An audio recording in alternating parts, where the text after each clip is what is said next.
Good evening, ladies and gentlemen. Welcome to Imperial College London and to the 2018 Vincent Briscoe Lecture. My name is Ian Wormsley. I am the Provost here at Imperial. Before we start on the introduction to the lecture, I wanted to just say a few words in tribute to my predecessor as Provost, Professor James Sterling, who retired last summer and sadly passed away last Friday. Many of you here will have known James personally, and indeed he presided at this lecture on a number of occasions. As well as being an outstanding physicist, James was an important and cherished member of the Imperial College community. I'm sure you will all join me in sending our best wishes to Paula and his family.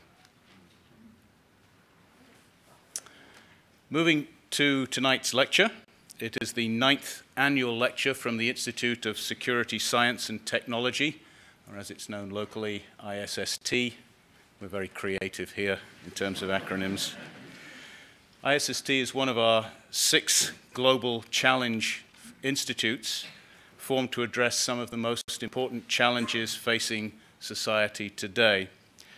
It celebrates this year its 10th anniversary, and I'm delighted to see that it's going from strength to strength under the leadership of Professors Chris Hankin and Bill Lee, continuing on its mission to serve as a trusted interface between research, government, and industry, and really pioneering what we can do in security science at that interface.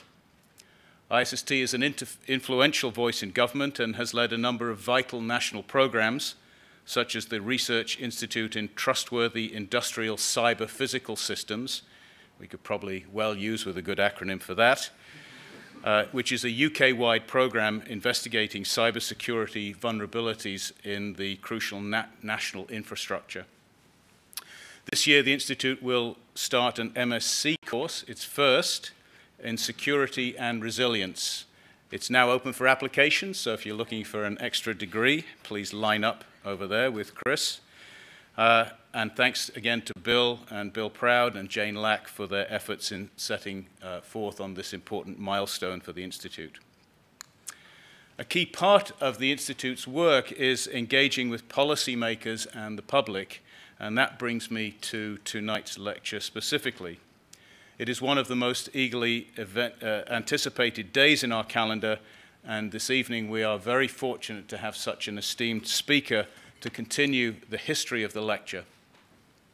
The event always covers a topic of real public current interest and brings together a very diverse and impressive group of people to comment.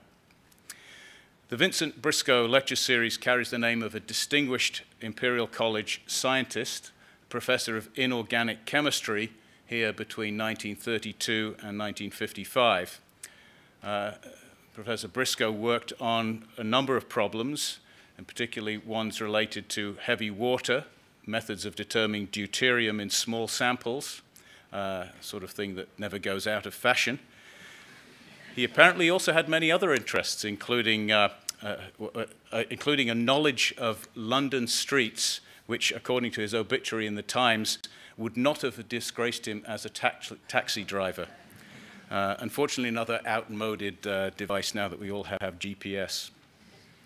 Importantly, he's recorded as providing very first scientific advice to the fledgling security services during the First World War, and he continued that service to the country throughout the interwar years and into the Second World War. As the official college history notes, much of Briscoe's work was secret, and it is still unclear exactly what he did. We are absolutely delighted tonight to welcome the Commissioner of the London Metropolitan Police Service, Cressida Dick, and I'm delighted to hand over to Chris Hankin to introduce her. Welcome.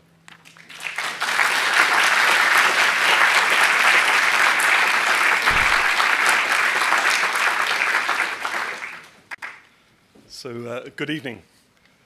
So Cressida has 34 years of public service, the majority of which she spent in policing. She held leadership roles in each of the organisations she's worked in, which include the Metropolitan Police Service, the Thames Valley Police, the National Police College, and the Foreign and Commonwealth Office.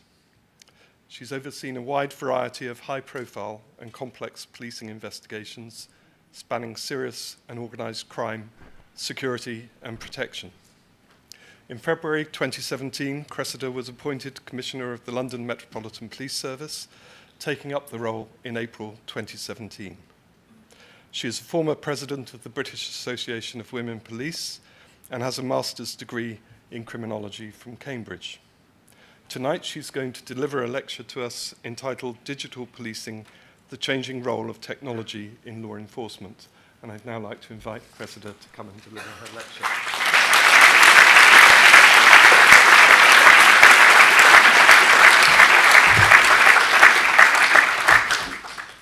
Well, good evening, everybody, and thank you very much for that warm welcome. As some of you will know, I am not a scientist, I am not a technologist, I am not a lawyer, I'm not an academic, I'm not even actually, despite what some people might think, a detective, certainly not a proper one by Met standards, and I'm definitely not geeky. And I am lucky, therefore, that I know I've got some geeky police friends scattered undercover in the audience, should I get a particularly hard question. And I'm relying on them, Mr. Dyson, Commissioner of the City of London Police, not to ask me any difficult questions.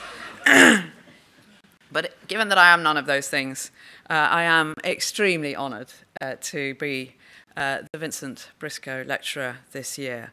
I am, as you said, honoured also to be the current Commissioner of the Met, and I'm here as somebody who's been a police officer on and off since 1983. And I began policing on foot patrol in the West End of London then. The world was a very different place. But when I go out with my teams now or sit next to my call handlers speaking to the public, I'm often actually struck by how very, very little the core purpose of our work has changed. People need us and rely on us to help them at the worst of times, in true emergencies, to protect and save life, to prevent crimes, to investigate them when they happen, support victims, bring people to justice. We keep the peace, we uphold the rule of law. We're expected to do this fairly and impartially, and we are required to use our exceptional powers sparingly and only when necessary, in a proportionate manner. Our proud tradition is one of policing by consent, upholding people's rights in a diverse, modern, liberal democracy. And we rely on a high level of trust, on visible presence and face-to-face interactions with our citizens.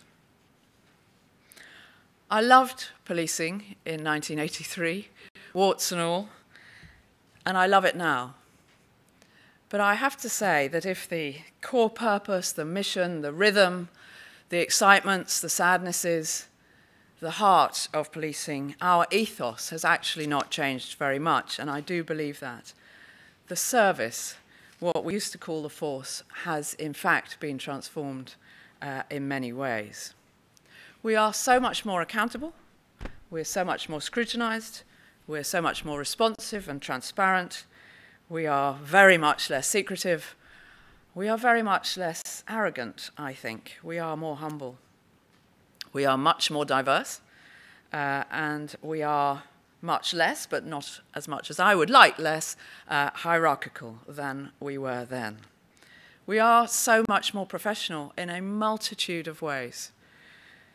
Levels of skills and specialisms absolutely unimaginable when I joined. The integrity of our evidence, the relative, and we must never be complacent about this, but incredibly low levels of corruption. I could go on. And of course, to tonight's lecture, just about every aspect of our work has been transformed since I joined by technology and advances in communications. So let's start just by thinking about crime detection and investigation. And this is what I started with, the typewriter, with the carbon papers. We had to do 3 to get it on the police national computer, which did actually exist. My favorite car, actually that's just slightly before my time, but not much because I drove one as a student. The newfangled radio, the fingerprint, of course, still very enduring and invented a long time before. But I talked just recently to a detective inspector who was at West End Central with me in 1983, and I asked her, and actually interestingly it was a pioneer, how she investigated homicides. And the one word she used was, first of all, slog. Everything was a slog compared with today, because everything was on paper records, and we had to deliver things by hand and cut things out of newspapers and that sort of thing. But also that although there was some scientific support, of course, at a crime scene, and one could reconstruct maybe how a fire happened, it was so very, very limited. And what went on in the Met laboratory was similarly extraordinarily limited. And actually they relied on witnesses and lots of clever sort of inferences and arresting somebody and locking them up, and sometimes locking them up for quite a long time.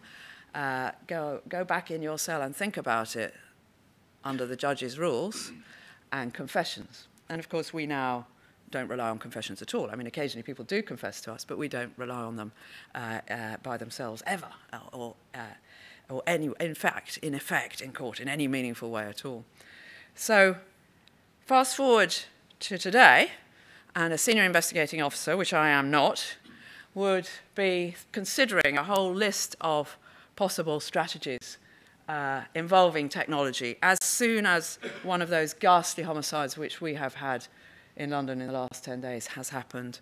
That's the sort of thing that they'll be thinking about. And I could blow any one of those out to a whole enormous range of different opportunities which the senior investigating officer will have, which needs to be used sparingly, of course, on occasion, but led in a sensible way as they go through the investigation.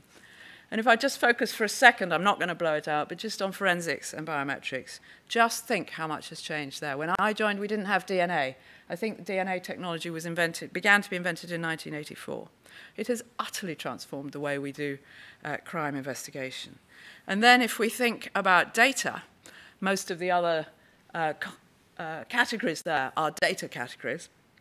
So if we go on to the next slide, you can see just how much an investigating officer has potentially at their fingertips. And I'm not expecting you to read all of those, but there's that and actually much more potentially available. And these are available not just for a homicide investigation, but in various ways for all sorts of all the other aspects of our police work that I described earlier. So where we are saving lives, which my officers do every day of the week, whether that's in a hostage negotiation situation, whether that is emergency life-saving of somebody who's been stabbed, whether that is finding a missing person who is about to collapse. They will be using technology, they will be using data. Safeguarding children, protecting VIPs, preparedness for a mass casualty incident or a terrorist attack, all utterly transformed by technological opportunities and using many and more, in fact, sources of data like these. So technology gives us the most incredible opportunities in 2018 to identify more offenders, to intervene before crimes are committed, to locate fugitives and, as I've said, missing people, prove associations, motivations, and so forth. And importantly for me, technology gives our evidence greater integrity. It gives us greater legitimacy in many ways. And the hazards of unfair trials or miscarriages of justice or corruption in the system, the whole criminal justice system, have been reduced so very much by the use of technology. You'll all be aware also, though, that, of course, with technology there's always an obverse, and it's also changed criminal behaviour incredibly, and criminal opportunity. So we have seen, as you all know, a recent explosion in new forms of crime, such as cyber, simply impossible not so very long ago. Arguably, and I suppose there's a fine line here, we have also seen perhaps an even greater explosion in traditional crimes, the crimes that the old laws understood, and I understood as a 1983 police officer, but those traditional crimes being encouraged, incited, enabled, or hidden by technology. Think of, just for a second, it's not a pleasant thing to think about, but think about indecent images of children. In my day, you could, of course, go and get a magazine, probably somewhere in Soho. Now, there are hundreds of thousands, millions of those images around. We, in the Met last year, 36% increase over the year before, had over 2,000 referrals of crimes to investigate. And in fact, that is just, of course, the tip of the iceberg of people who are viewing such images.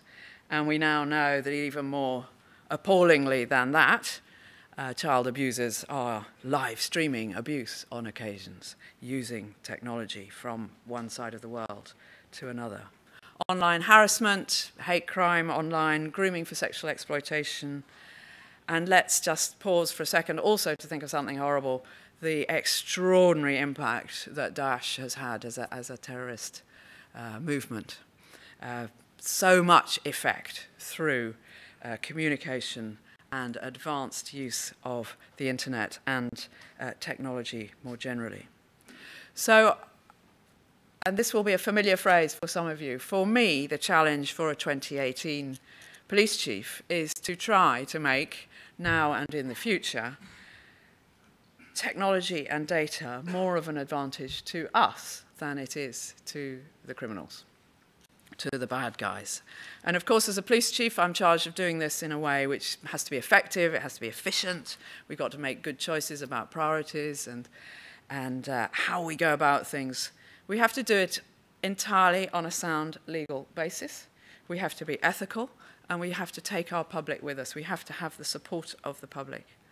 And right now, all of policing, and certainly the Met, is undergoing, as so many other institutions and organisations are, enormous transformation programmes at a time when our spend is highly constrained. We, and we're not unique in this, have some massive and creaky legacy systems. I know this is not exclusive to the public sector. This is true of many, many sectors that we have to replace. Our data is neither as clean or as organized or as accessible as we would optimally like it to be. Meanwhile, the pace of change and the volumes of data are increasing dramatically. And in some respects, they're becoming much more complex for us to find and handle. And I'm going to argue also in this lecture, but it is an argument, that the law and lawmaking processes are struggling to keep up. And that's actually right now far too little debate about policing ethics in this changing world. I was struck, some of you will have been here, some of you may have seen it, Michael Chertoff speaking last year said about cyber, which I'm not going to talk about, the big challenges are not technological, they are policy, legal, and ethical. And I think to a great degree the same is true for us. So I'm going to try to exemplify a little bit more about our current context and where our capabilities are. I'm going to say a little bit more about our recent advances and some of the challenges, what we are maybe doing quite well, where some barriers are, and I'm going to ask for your help, or many of your help. I hope, despite some of the things I've said above about the challenges, that you will detect that I am absolutely not unique in this, my police chief colleagues and police officers up and around the country are actually very excited and optimistic about the future for policing in the data age. So let's just for a second, if I may, talk about volumes. In 2005, you will remember the ghastly attacks in London, enormous investigations into the 7/7 attacks. We seized about 400 exhibits. There was a total of about 4 terabytes of data. In just one of many hundreds of our CT investigations this year, we have imaged 81 terabytes, although I'd have to say the norm is lower than that, certainly much lower than that. You will be familiar with the degree to which, adults, 90-odd% in this country have a smartphone. The average London household now has 10 data storage devices, I'm told. One device might contain 50,000 data items. Most crimes have a digital element, and a huge proportion of investigations require accessing personal data stored perhaps in a multiplicity of locations. Criminals communicate across multiple encrypted platforms, often simultaneously, making identification and analysis of relevant content extremely challenging. Now, I know that in the audience here, there will be some people who say, 81 terabytes, what's that? And what they mean is it's small compared with what they have to deal with, probably. Not, what is it, Ian? It's small for some people, but the point is, for us, we're not so worried about volume, although that is a challenge. We're very worried about complexity. And the reason for that is multifaceted, but one reason is the internet has created a completely different relationship between victim and offender in so many crime types. Previously, crimes might have been committed most commonly by people who knew their victims or lived quite near them. Now, of course, so many crimes have multiple offenders, different places, different jurisdictions, sometimes multiple victims, also different places, different jurisdictions, data, different places again. Data complexity also arises for us because of the sheer nature of the data we look at. And I think it's worth looking back at that if you can see it, and the questions that we ask of that data. So as police officers, we are required to deal with an exceptionally broad sort of scale of data, as you see on the slide, from financial communications to digital media, third-party data of one sort or another. And almost no matter what the category, I think there's a public expectation that we should be able to identify, receive, and exploit any data that informs our ability to safeguard the public. Of course, that is actually not, in this data age, completely realistic for us, but that might be an expectation. And we find that the data that we're seizing comes in so many different formats because of this range. But also, let's take CCTV in London. Everyone always says there's more CCTV in London than anywhere else in the world, and it's probably true. Our challenge is that some of it is state-of-the-art, and some of it is archaic, and it comes in 2,000 different formats that we have to ingest. I could give you other examples. Sometimes the question that we're going to ask of our data can be quite simple. Can we identify a telephone number, an IP address, a specific image? But more complex questions are things like, do we hold anywhere in that data something that undermines the case for the prosecution? So-called exculpatory material. So not incriminating, but something that would actually go to show that somebody is innocent.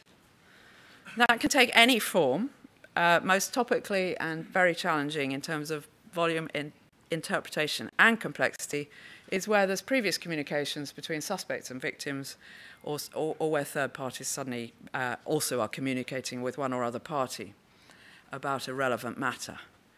As you will have all seen in the media, this is often absolutely central to offences like rape, domestic abuse, human trafficking, other forms of exploitation. And now, of course, where once a conversation between two parties would have been forgotten or partially remembered at best, now it's on the record, it's kept forever, might have been published immediately, everybody may know it. And given that the UK is the most socially networked country in the world, as I understand it, the volumes of both devices and data that may become relevant in our investigations is huge. In London, a lot of our investigations will involve people speaking in foreign languages on their texts or whatever, and that creates extra complexity. And quite patently, the volumes that we're dealing with are actually not read most effectively by an investigator. They are read most effectively by a machine, but we're not quite there yet. And wading through the data, as our investigators have to do in some quite difficult formats often, takes a huge amount of time and labour. So each of our cases now is taking a lot longer in order to ensure that we discharge our disclosure functions than it would have done just maybe 2 or 3 years ago. Encryption, of course, is another area of great complexity for us. It makes it harder, more expensive, and sometimes completely impossible for law enforcement to access data.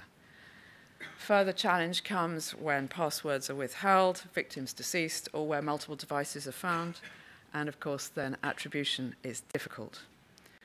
An increasing number of apps, such as banking and photo vaults, now use encryption to protect data at rest as well as data in transit. And sophisticated and, frankly, not so sophisticated criminals seek to escape discovery and identification and to hide evidence through encryption and use of the dark web. I imagine we can assume that as we all become more living a life where we have devices, I read about people being chipped yesterday, or, in our clothes, in our homes, controlling the central heating, the fridge, and all this. All of these, as we could imagine, they will all have cheaper, better security built in the future. And, I'm not going to go on about this, happy to take a question about it, but as the Home Secretary has said, encryption is not an inherently bad thing, but it does create a shared problem that needs a pragmatic and proportionate response from governments and technology companies. One of the changes that we've seen particularly recently, which brings us more challenges, is, of course, the speed with which people can communicate and move things. For all its wonderful benefits, the internet has massively reduced the time it may take for someone to be groomed or radicalized, for a conspiracy to be created, for enablers such as money or component parts of an IED to be accessed, for lessons to be absorbed by criminals, or terrorists for that matter, for new tactics and weapons to be developed, for inspiration to turn into action. It's so much easier and quicker for frustration to turn into harassment, hate crime, or a calling to protest or disorder. For a tiff to turn into an argument, to meet for a fight, and a murder to take place. For a drugs deal to be made and delivered from anywhere to anywhere. This, by definition, speed creates extra pressure on the police to intervene earlier or place people under greater surveillance to manage risk. If we take counterterrorism, we see the current threat, highly chaotic people.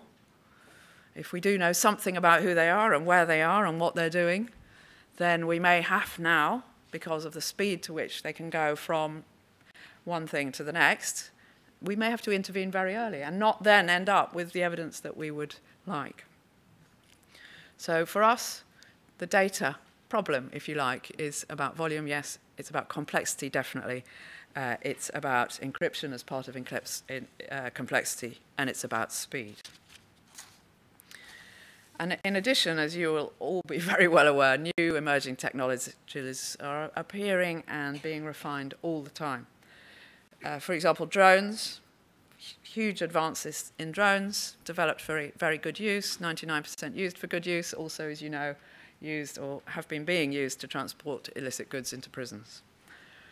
Autonomous vehicles, robots, and artificial intelligence will, of course, pose new problems. If a machine kills someone, who should be held to account? How do we have an audit trail that allows the killer or the responsible party to be identified and brought to justice? Predicting the future is very hard. I know the Victorians predicted underwater cities by now. Nobody, I think, predicted the smartphone until they just about arrived. But one thing is clear for us. We are entering a period of accelerating pace of change, and you scientists and technologists know that better than I do. So how well are the police keeping up? How much are we changing? How are we becoming more agile for the future? I think you could be forgiven if you read a few recent reports for getting slightly depressed. I don't necessarily say you all have to go and read it, but the recent Home Affairs Select Committee report made some quite damning comments, fairly or unfairly, about where police technology is. I think all us police people in the room would definitely accept that there is, sorry to sound a bit like Sir Humphrey here, there is some more work across 43 forces to get our basic architecture, IT architecture sorted out, to deal with our legacy systems, to create common standards and resilient and efficient systems. But actually, when I travel and talk to colleagues in other countries, I think we should recognise that, you know, which I don't want us to do, but we go back to my slide of 1983, we had a police national computer then. Yes, you had to ring it up, I remember, and it was all very complicated and there were long delays and things, but we had one, and we do still have one, and it's about to be totally revitalised. We have a police national database, which is a bit clunky, but does actually allow intelligence to be accessed around the country. We have national biometric systems. We have had for a very long time a national airwave radio, which we all use, and so do other services, covert and overt. We're just about to have a national automatic number plate recognition system. And operationally, and I think this is probably as important as the tech, I hope people will agree, we are extremely interoperable and highly collegiate in this country. Met officers with specialist skills, and indeed not so specialist skills, but let's talk about public order, firearms surveillance, negotiating, counterterrorism. They go up and down the country and work quite happily anywhere in the country. No problem. Same standards, same doctrine, same training, same kit. And as chiefs, we tend to have a shared ethos. The forces have a shared ethos, the same history. We know each other. A lot of us train together. We don't compete. We help. So despite the complexities that there most certainly are of having 43 police services, 43 police crime commissioners, the National Crime Agency, the Home Office, Scotland, Northern Ireland, many others, we are actually remarkably increasingly aligned and collaborative. And some of you will know my colleague, Sarah Thornton, and I went out of policing and came back in, and I came back in and thought, actually, Sarah Thornton is a saint. It is extraordinary how far we had managed to, she's the chair of the National Police Chiefs Council, how much we had managed to come together on the technological challenges. And we're all moving fast to give our frontline people the tech support that they need. Let me give you just a couple of quick examples from the Met. I hope you can read that. In the Met, in the last year, we rolled out about 22,000 body-worn video. We've rolled out tablets and laptops for our people to be able to use to keep them out on the ground, faster, easier, more flexible, more present with the public. Body-worn video is an interesting one. It's been a great success. I have not met an officer who doesn't love their body-worn video. It was rolled out on time, to budget, tough, easy to use, serves multiple purposes. It gathers evidence at the scene of a domestic violence incident. It has integrity, of course. It can be uploaded, accessed easily, sent to the CPS and the court in a jiffy. It's increased officer confidence, public confidence, reduced complaints, increased our legitimacy. Standards of investigations undoubtedly have gone up because of it. It's a great tool for learning in teams when things go well and indeed when things go badly. Another example up there is our mobile fingerprinting kit, which we've just recently rolled out. 600 devices on the streets of London, developed within the Met, of course with help, but developed very quickly. Rest assured, we only use it if you are a suspect and or in very rare cases of safeguarding. It's working really well. It stops you being arrested when you don't need to be. If we're unsure about your identity and then we become sure of your identity because of the fingerprint, then you won't normally be, well, you won't be arrested because that's why we're checking probably. The other circumstances in which we might check would be if you are in serious and obvious need of care. And so a recent case was somebody who was in a psychotic episode. We were able, we were able to take the fingerprint quite easily and happily and discovered where the person should actually have been, and he had walked out of a mental health crisis place. We're also using, unsurprisingly, technology hugely. So there's a couple of other things there, but we use it hugely in our engagement with the public. And this is happening very, very fast. And the reason I want to call it out is because we now have not only a whole variety of ways in which the public can contact us, can give us information, we can tell them what's going on, they can report things, but I think more usefully in a way, we have developed a single portal, happens to have started in London, but is now being taken on by 35 forces across the country. So it will be much easier for the public and much cheaper for all of us to use. We are in the foothills of looking at live facial recognition. We have used facial recognition in the past to identify known suspects against custody images. And we are now beginning to trial proactively live facial recognition. I'm sure I may get a question on this, but suffice to say, for me, it is one example of the emerging technologies that we need to work out quickly how we can use to best effect in a manner that the public will support. We're taking really baby steps. And I imagine that, to move to the next slide, many of you may think that we have been using this for years. Because if you watch any television program, it seems as though live facial recognition and similar things are absolutely commonplace in policing and, of course, in the intelligence agencies and beyond, and have been for years and years. I can tell you they're not. And if only we had him, it might be different. But it's perfectly clear, I'm not going to debate facial recognition now, but it is perfectly clear that policing needs to make use of artificial intelligence, machine learning, and robotics. I think the public would expect us to. For example, in AI in command and control to optimize our dispatching of the right officers to the right emergency call, surely uncontroversial.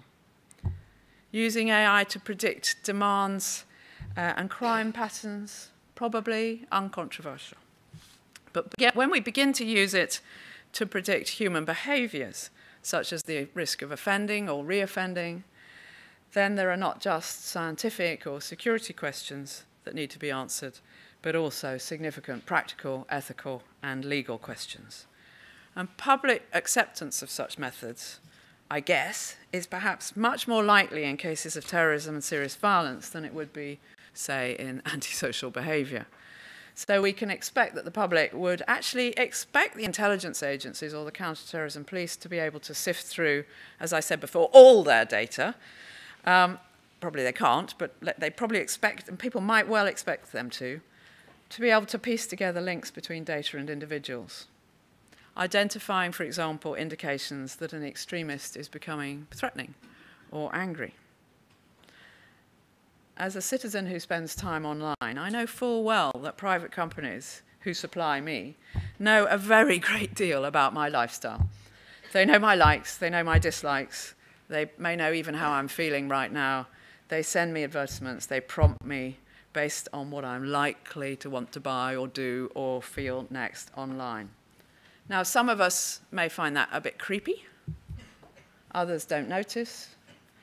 Many, like me, are more or less grateful for the help I get in my online life. How creepy is it for an intelligence agency to be doing the same thing as the private companies are in the fight against terrorists or hostile actors? How creepy, acceptable or unacceptable, might it be for us to ask the same companies to be able to alert us if a sex offender accesses a site they've been banned from watching, or shows a pattern of online behavior we know suggests they're getting violent? If a private company can do it and it's not too creepy, should we, the police, be able to do it ourselves rather than asking the private company to identify and inform us? In what cases? To prevent what crimes? These are fiendishly complicated areas, and they are absolutely not for the police to decide. But as Michael Chertoff said last year in the context of cyber, we currently witness such technologies being used by criminals, activists, bad actors, private sector, whilst those charged with law enforcement lag well behind. Not just because of our technology, but because technology change is outstripping our ability to think about the law and ethics effectively.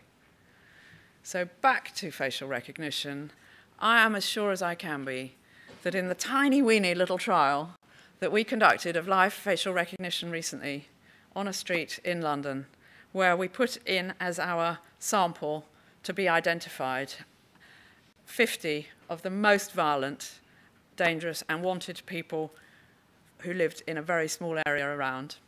And we told the public that we were coming, and we advertised it all, and you were told that you didn't have to walk through the scanner, and. Teeny weeny baby trial, controversial, I may say, but nevertheless, we're carrying on with them. I am absolutely convinced that within 30 metres of that trial, there is a private sector organisation which has been using very similar technology for a very long time. Now, 'twas ever thus, to some extent. CCTV was similar.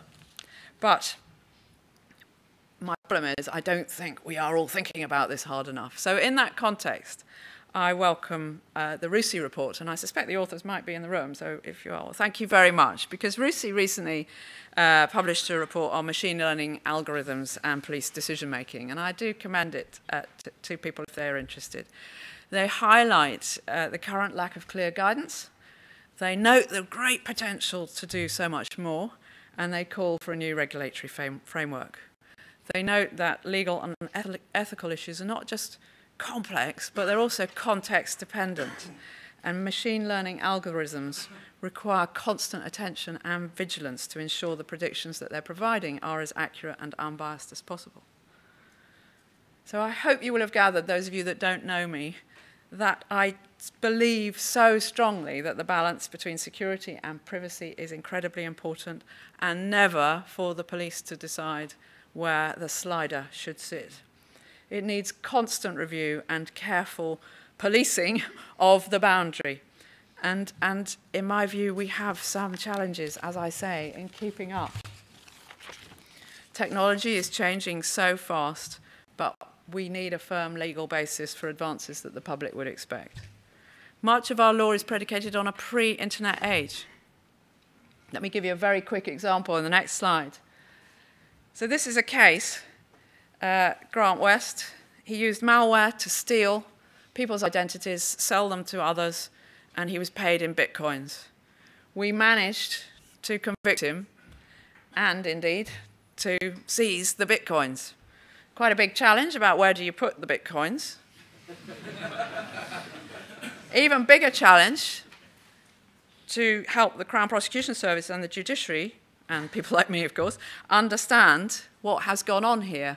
And then, finally, a challenge, actually, to find law that is absolutely, utterly appropriate for that.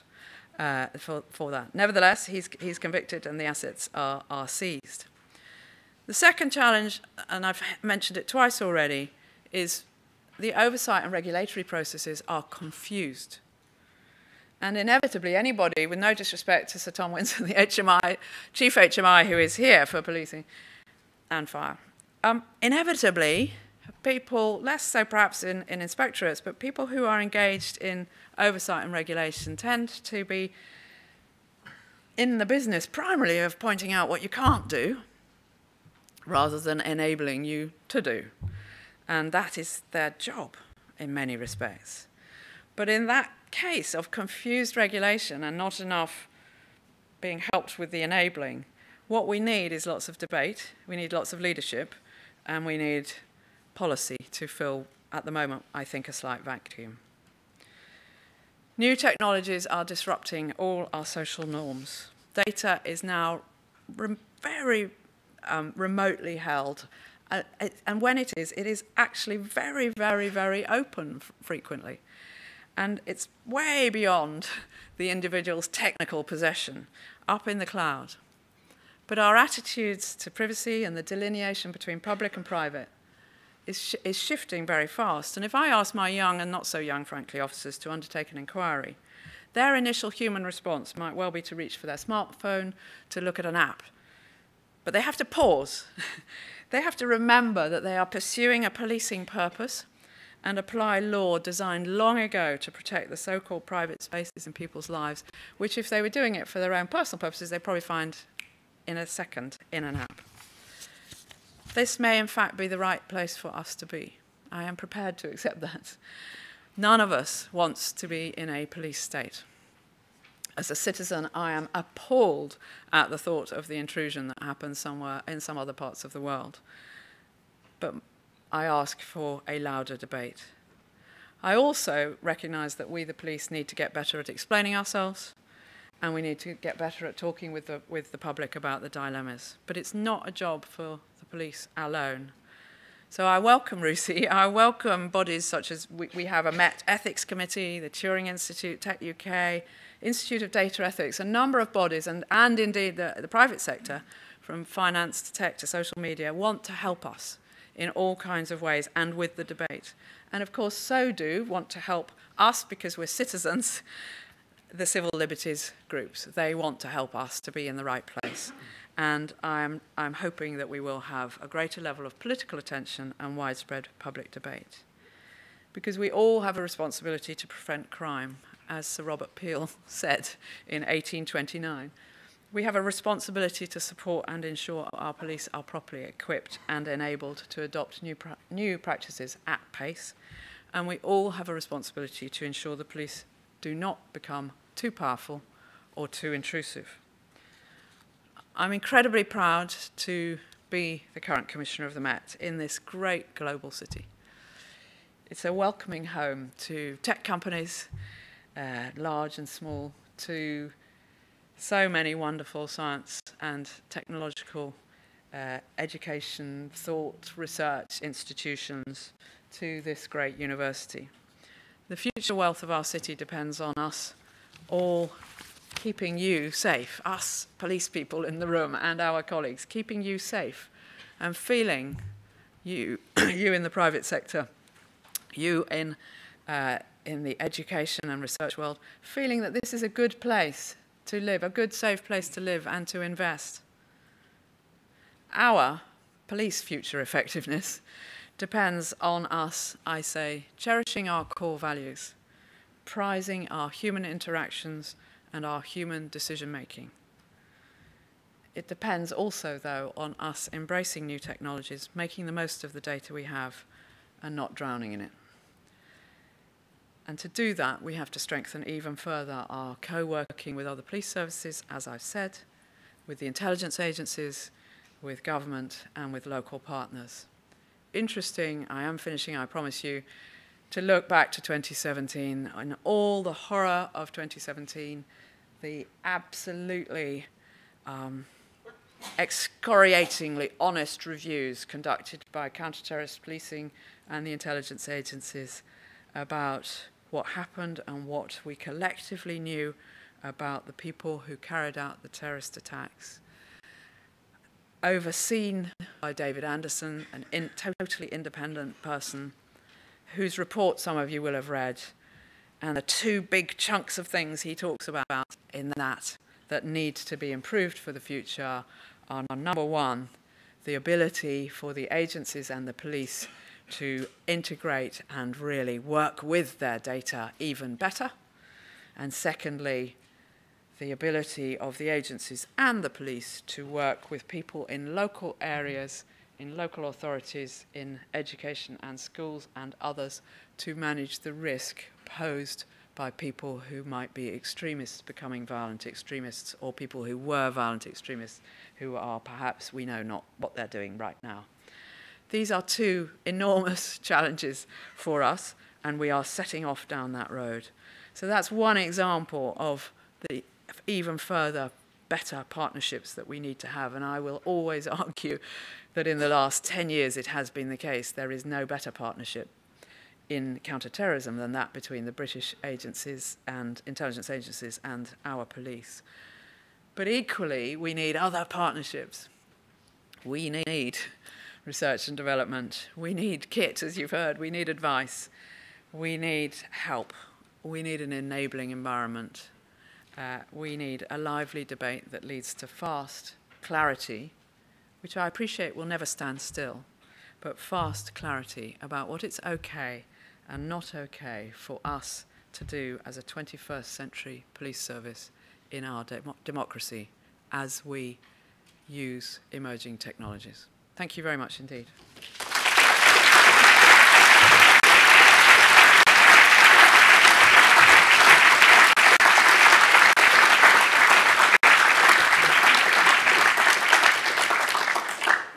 evening, everyone. My name is Bill Lee. I'm one of the co-directors of the ISST, and it's my pleasure to chair the